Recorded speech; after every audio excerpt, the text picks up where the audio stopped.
Hey there, thanks for tuning into Duck Bricks. I'm Chris, and LEGO just revealed the very first official Star Trek set, and that is, of course, the USS Enterprise. Back in September, I got a chance to visit LEGO headquarters in Denmark and play with the new Enterprise, get hands-on with the minifigures, the build, and just literally swoosh it around, and also nearly break it. Let's jump into the designer presentation and overview of my hands-on experience with the new Enterprise right now. This is the brand new USS Enterprise. It's the very first official LEGO Star Trek set, and it is a remarkable build. Honestly, getting a chance to play around with this in person absolutely blew me away.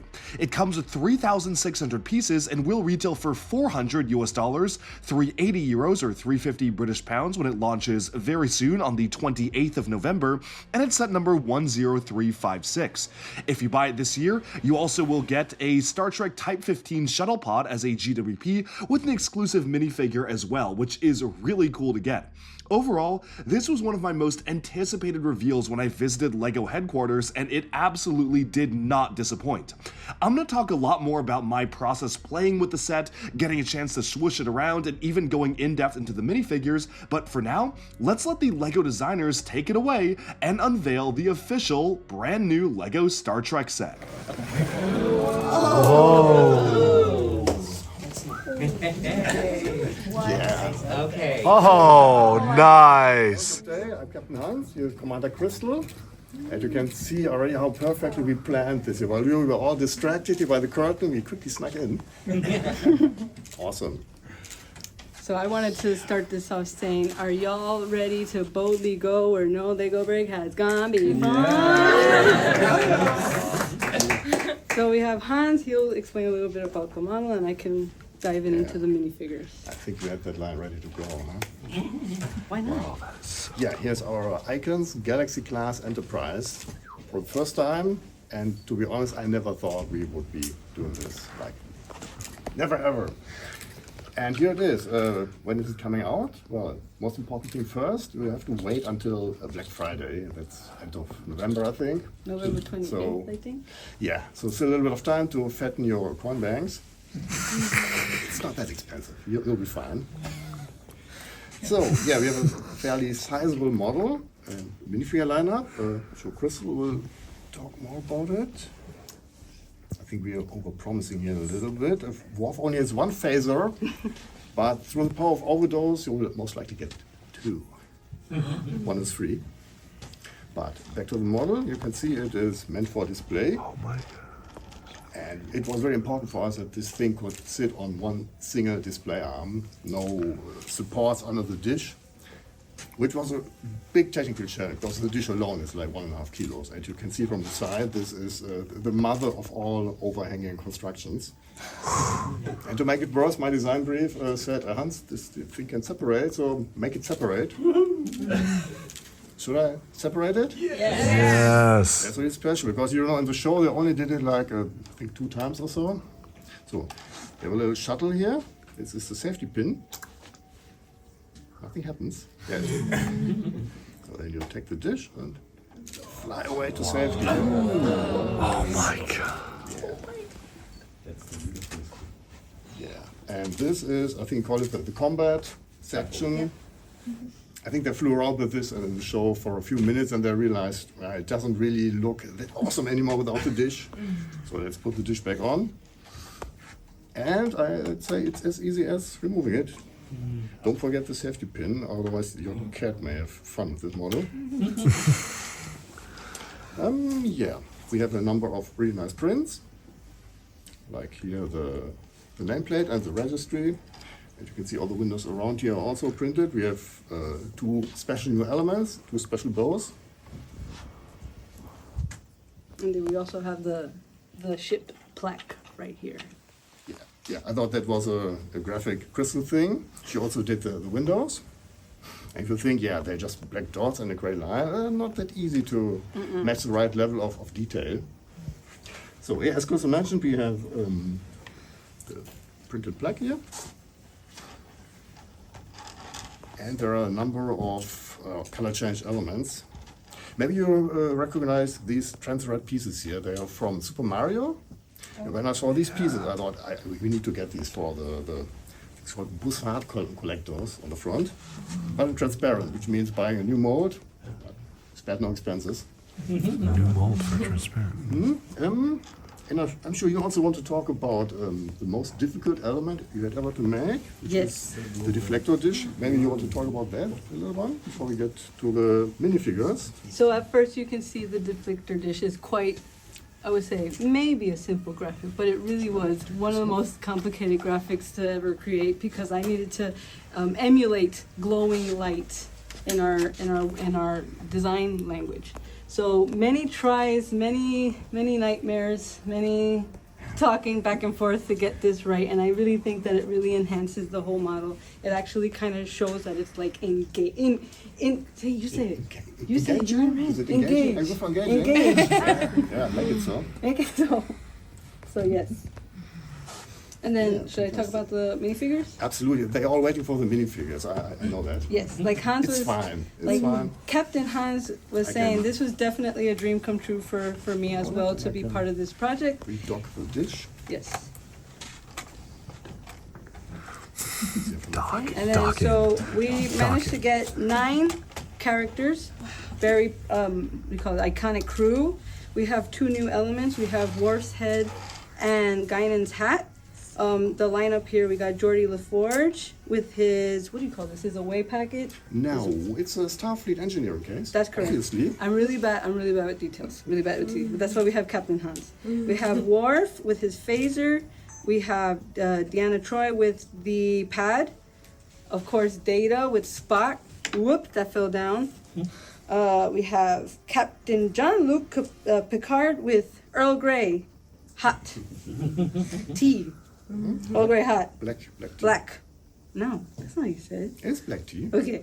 We got my favorite, Riker with his saxophone.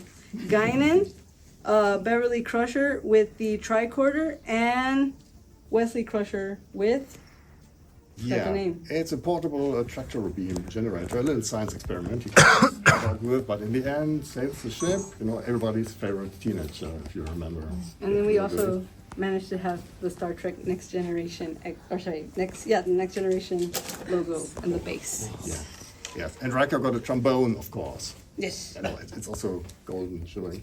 Yeah, So we're really excited to present this to you. Like I said, it's a dream come true for both of us. It's a real pleasure to work with Captain Hans and Commander Crystal. and we hope that you guys enjoy it as well. Yes.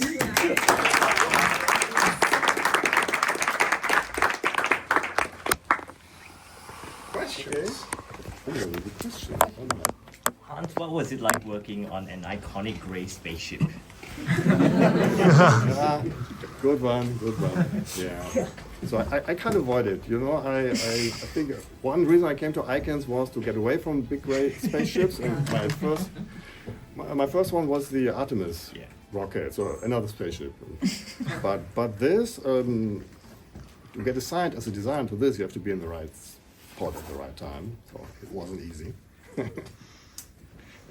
Hi, I'm Graham from Blocks Magazine. Yes. When you were designing this, how did your experience with all those other spaceships, like what was something you learned from your previous experience that you were able to incorporate into this? Well, with other spaceships, like for example, say Star Destroyer, you have a massive internal skeleton, Technic bricks and beams going everywhere. That didn't work here because there is not enough space. This is a structural nightmare to build with Lego bricks. So there are a few building tricks which I hope you will recognize once you build it. And well, one trick is to build sideways with plates. You know, plates are quite bendy, but if you put them on the side, you suddenly have a very strong element. So that's one trick that helped to make this happen. Is there no technique inside it? Is it an entirely system solution, or? I think it's fairly, you'll find it's fairly solid. And the back here is 2 halves joined together in an interesting way. So I think you will find it interesting.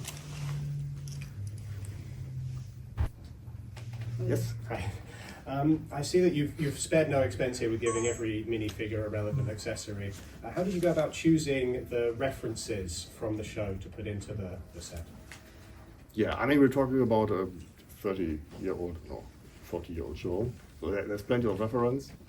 But of course, it's important not to fall for any stuff that maybe on fan pages, something you Google and find interesting photos and take it for reference, and later you realize, oh, the colors are maybe a little different than, in the show. So, I mean, we work with Paramount, we have access to some super secret stuff. So I would also add to that, like Hans was saying, that we were working with Paramount, and we actually gave them some proposals of what accessories goes with what, based on both our knowledges, what we wanted to see, because we're fans too. We wanted to see what do we want in this model and stuff. And so we had a back and forth and talk with Paramount, and then they actually gave some great suggestions and approved some of our ideas. So, and that's what you have in front of you. They also insisted on Wesley, in case you're wondering. Wesley, I think Wesley's very iconic. He's super iconic. That's what we gave him is one of his, I think first season is referred to as ugly sweater season, and all these 80s sweater. And we picked his most iconic. Yeah, I think it's cool. Was there anything that you considered or you wanted to put in that you weren't allowed for whatever reason, or that you ended up having to leave out? Well, if it were up to us, we would have had 30 characters in there. Yeah, of course.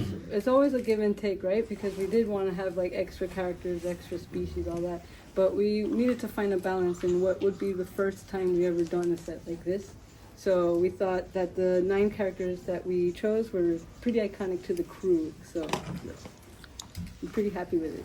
Thank you both so much. Thank you to the LEGO designers for taking the time to showcase this absolutely incredible model. The first thing that immediately stood out to me when, of course, playing with it was seeing the construction of the actual saucer part. I honestly have no idea how that is built, and I cannot wait to get my hands on the set to actually go through the construction process for making something this sturdy and this out there as a concept for a sci-fi spaceship, but something that works as a LEGO model. The entire thing is fully connected by one single Technic pin, which I learned the hard way. Obviously, it's not fragile at all. All you need to do is remove the Technic axle and you can remove the saucer, but I was shocked at how that is literally the only thing holding it in, and yet it is remarkably stable. The entire thing is fully removable, and you can actually play around and swoosh the saucer itself, which is totally shocking to see. Obviously, it survived me nearly dropping it, and it still was very, very sturdy, and I was just totally impressed by the building techniques as seen in this model. Of course, there are a number of specialized printed elements as well, where you can see they have the printed little lights alongside the edges of the saucer. You have the inside of the engine intakes being printed as well, so all sorts of phenomenal detail. And of course, it is also really cool to get 9 different minifigures, with of course one of the most iconic ones being Captain Jean-Luc Picard, which I know a lot of people have been wanting to get in LEGO form for years and years, and finally it's happening. This is part of the LEGO Icons theme, so it doesn't necessarily mean we're going to be getting more Star Trek sets other than this, but I also can imagine that if this set does sell well, I'm sure LEGO would certainly explore ways to do new Star Trek ships in new sets, because there are a variety of incredibly iconic vehicles, vessels, and locations from the long-running series, the movies, the modern movies, the older shows, and everything in between, that I feel like this is totally a wealth of content for LEGO to make in terms of LEGO sets. Now, speaking a little bit about the model itself, it comes with 3,600 pieces exactly and retails for $400, which honestly, $400 does feel like a lot to pay for this model. I do think that it is incredibly impressive how structurally sound it is really fun to swoosh around, and it is very, very stable. And of course, the minifigures are done really nicely as well. A lot of them have arm printing or specialized accessories. There's a few new molds included with the figures in the set. So I understand where some of the value is coming in from, but of course, after having flown it around myself, it does feel very similar to a USS LEGO Star Wars set, which it's kind of wild for me to be comparing value to a LEGO Star Wars set, but I honestly feel like this would be a lot closer to maybe $350 in terms of what I'd be used to see for a set like this. $400 is a lot of money to pay, and I really want to experience the building process myself and actually buy this, which I absolutely will be doing on launch day, to see if it really is worth me actually spending the amount of money I'm about to spend on it itself. Now, that being said, while I do feel like the value is somewhat questionable, I cannot deny the absolute skill that went into making this absolutely legendary build. You can really see that this is one of the hardest LEGO builds to do officially, and to make it as clean and refined, as compact as it is, and as ultra detailed as everything is, with the proportions being 100% correct, I am honestly just blown away. This cannot be an easy model to design, and I'm so curious how so many different building techniques work, which is why I personally can't wait to get my hands on it and build it myself. It is really a new era for LEGO, finally making LEGO Star Trek sets after years and years, and I certainly am just very, very happy to finally see this IP get brought into the LEGO portfolio. That's pretty much everything I personally have to say about this set, so I hope you enjoyed this early look at the brand new LEGO Star Trek USS Enterprise NCC 1701D, and who knows, if this does well, we may be seeing more LEGO Star Trek sets in the future. That's all for this video. Thank you so much for tuning in, and be sure to like and subscribe for even more LEGO news, reviews, discussion, and analyses coming your way very soon. Bye for now.